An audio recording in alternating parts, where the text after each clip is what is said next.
If you're in a long-term relationship wondering why sex feels so much harder than it did at the beginning, I'm going to introduce you to a concept that completely changed my sex life and my relationship, and it's called sexual currency.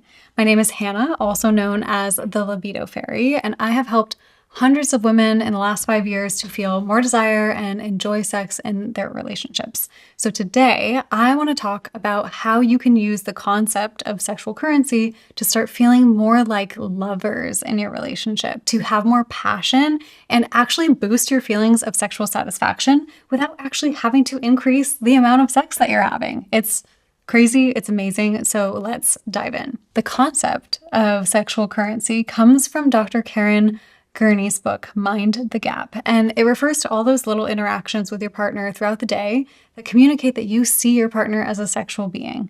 These are type of sexual energy exchanges that you would only have with a romantic partner and really differentiate that relationship from other relationships in your life like friends or family. So sexual currency is the energy that builds erotic tension and romantic connection and that like vibrancy between the moments of actually having sex. So things like flirting or teasing, talking about sex, fantasizing together, giving affectionate touch, all of those things are sexual currency. And the more you exchange that in your relationship, the more alive and vibrant your relationship will feel. So here's a food analogy that Dr. Gurney gives that I think is super helpful to kind of conceptualize what this is when it comes to sexual currency. So think of sex like sitting down and having a meal together. The actual eating of the meal might only take a few minutes, but think about everything else that happens around the meal that makes it satisfying. Planning it, grocery shopping, cooking, the anticipation, smelling the food, sending a picture of a recipe you want to try, talking about what you're craving, joking about your hunger, reflecting on really great meals that you had. All of this is part of the satisfaction and shared experience of a meal. It builds anticipation, bonds you, and builds the relationship even when you're not actually eating. This is how sexual currency enhances sexual satisfaction and connection in your relationship.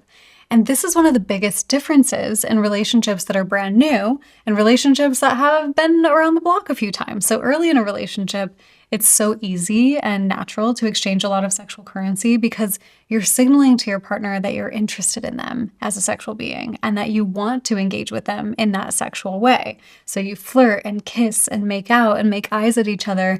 And it's just this free-flowing energy. But the longer that you're in a relationship, other types of energy get exchanged and conversations about bills and laundry and all the mundane, normal life things take a lot of precedence in your conversations, and sexual currency starts to fall down the list of priority. It starts taking more effort to exchange sexual currency, so you stop doing it as often.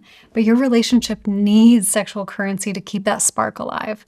So I'm about to break down how you can add more sexual currency in your relationship. But if you're enjoying this video so far, go ahead and give it a thumbs up and subscribe for more sex and relationship education. So, what does sexual currency actually look like? Let's say you and your partner both work from home. So you walk by and you give them a little smack on the butt. That is sexual currency. Or you send a flirty text in the middle of a workday. Ooh, remember last night when you said that thing? I'm still thinking about it. Like a little wink, an innuendo, lingering hugs, even a casual like, oh my gosh, you look so hot today. All are sexual currency. It could be suggestive jokes, playful teasing, touches that aren't like explicitly sexual but carry that kind of energy, remembering a spicy memory together. And the goal is not to initiate sex. It's to recognize your partner and yourself as sexual beings and keep that energy alive in the relationship. But I want to be really clear that sexual currency is not blanket consent or a free pass to grab or joke anytime without checking in. You still need context, consent, emotional safety, because what feels really fun and flirty to one person might feel like pressure to the other in the relationship, especially if desire is low or there's some tension in the relationship. So make sure to talk with your partner about what types of sexual currency feel good to exchange and in what context, because the goal is fun and play, not pressure. Now, there is another super important reason why you need to be exchanging sexual currency frequently in your relationship, and that's because most women don't walk around randomly craving sex. 85% of women have responsive desire, so they need the right conditions to feel sexual desire. And sexual currency is such a good tool to create those conditions so that instead of going 0 to 100 when you start sex, you're already kind of simmering at like a 60 or 70.